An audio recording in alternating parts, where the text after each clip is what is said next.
This is part two of how Hitler became Fuhrer in Germany. We're going to start with something called the Night of the Long Knives, and I find this quite a fascinating part in Hitler becoming Fuhrer. As you know, the SA, the stormtroopers, had been with Hitler from the start. And they were thugs basically who went round, did his bidding, and would beat up, etc.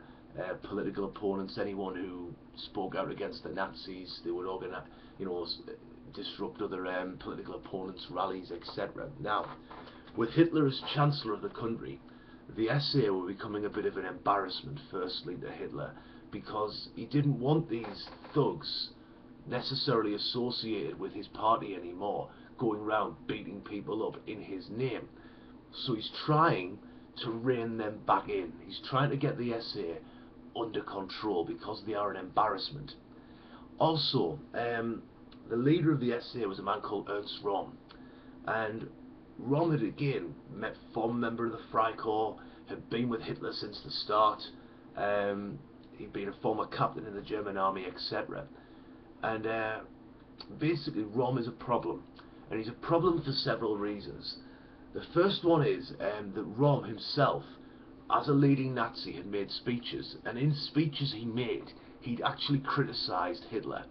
So he'd made some veiled digs at Hitler, and he'd also spoken about his support for workers' rights. Now, Röhm hated communists, but this was essentially a communist view. So what he was saying was very prickly if you're Adolf Hitler, and Hitler knows about it and is aware about it, and he's sort of like monitoring the situation. But you've got the big businesses in Germany, business owners, etc., factory owners, industrialists going to Hitler saying, why is one of your leading Nazis coming out with views about workers' rights? So Hitler is aware that he needs to keep these people, because big business really does run a lot of your country. He needs to keep them sweet. Right? He needs the big businesses on his side. Also, he needs industry on his side, because who else is going to produce the weaponry when he finally gets his war? So he needs to keep these people sweet. He also needed to keep sweet the German army. The German army could have removed Hitler. Like, let's be honest, if they decided to rebel at any point, nobody's going to stop them. The SA wouldn't have stood a chance.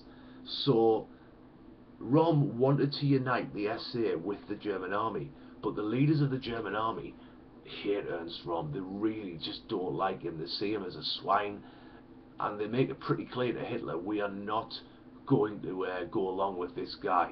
So he's got to it's basically Röhm or the army. Now, if you bear in mind, Hitler's got this goal of World War II, of revenge, of taking over. He needs to do this with an army on his side. So, basically put, he needs the German army more than he needs Ernst Röhm at this point. So Hitler's got his concerns here as well. He can't accomplish his goals of taking over Europe, overthrowing the Treaty of Versailles, Lebensraum, etc., without the support of the German army. So, what happens next? Well, Röhm also has become an embarrassment to Hitler, because this is the 1930s, and Röhm was openly gay. And at this time, being gay was taboo. You get arrested for it in some countries.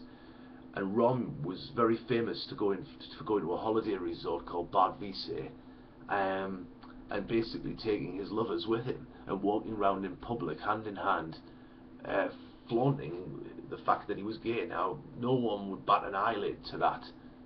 Now, who cares? But in the 1930s, it was seen as what I've said. It was seen as flaunting it. It was frowned upon massively in society. But being Ernst Röhm, who's going to confront him? Well, Hitler didn't like this. So that's also something else against Röhm. So what happened was, on the 30th of June 1934, you've got the Night of the Long Knives will happen. And the Night of the Long Knives was actually a lyric from a popular song at the time that Hitler was quite favourable towards. And in the background to the SA, the SS, the Schutzstaffel Protective Corps, had been getting trained up by the Nazis.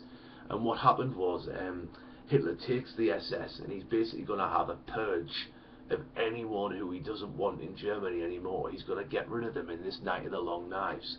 So Rom was arrested in the early hours of the morning. He was found in bed with a lover, right, at Bad Wiessee. Rom is arrested, and you're also seeing other people who've been thorns in the side, so other SA leaders are rounded up, but also people like Gustav von Kahr. If you remember the Munich beer hall putsch, von Kahr disappears, and his body's later found in like a peat bog, a peat marsh, hacked up by axes. A musician called Willy Schmidt was also killed, and it was a case of being the wrong Willy Schmidt, so he disappeared. When the SS arrived, they arrested him, took him from his family, killed him, and then they got the wrong Willy Schmidt. So you could see that even the Nazis, as bureaucratic as they were prone to error. As for Ernst Röhm, Hitler, by all accounts, didn't want to kill Röhm and would have been quite happy to just get out of Germany and don't come back. But he was persuaded by other leading Nazis that this couldn't happen. So, seen as an act of loyalty to Röhm, Hitler gives him a pistol with one bullet in it and basically says, kill yourself, or we will shoot you. Röhm didn't, and Röhm was killed by a firing squad. And it was put out there that there'd been this basically plot against Hitler, and he had to act swiftly and decisively to put it to bed. But what it really meant was the army were a lot more favourable towards him now. The embarrassment of the SA, particularly their actions in beating people up, had gone. He replaced the SA, basically then has yes men put in charge and just fades into the background, whereas the SS becomes this, like, you know, the public face of the Nazis with their smart Hugo Boss designed uniforms, black, red, white, silver, look the part and seen as everything that a young German male should aspire to be. Join the SS, they're nothing like the SA. They become this public front in the Nazi party now. Hitler has removed the SA, who could have cost him the support of the army, could have cost him support of business. That's all back on side again now, and basically he's removed any threat of an internal takeover by Röhm from happening. Gone. What you then see is that on the 2nd of August 1934, aged 87, Hindenburg died, and Hitler wasted really no time here, and he basically takes the title of president, because who's going to stand against him? There's no other political parties left, and says he is now Fuhrer and Reichschancellor. And from then he's got both offices under his control, no political parties to stand against him, and the only people who could have stopped him were the German army. So what Hitler does is he basically gets the army to swear an oath of personal loyalty to him. So there'll be no internal coup, there'll be no uprising from the army against Adolf Hitler, and he now had total power as Fuhrer in what was Nazi Germany. Right, I hope that's clear for you folks. It is something that I think, if you can get your head around the Enabling Act, I think the other things are pretty straightforward there. So I hope it's helped. Thanks for watching.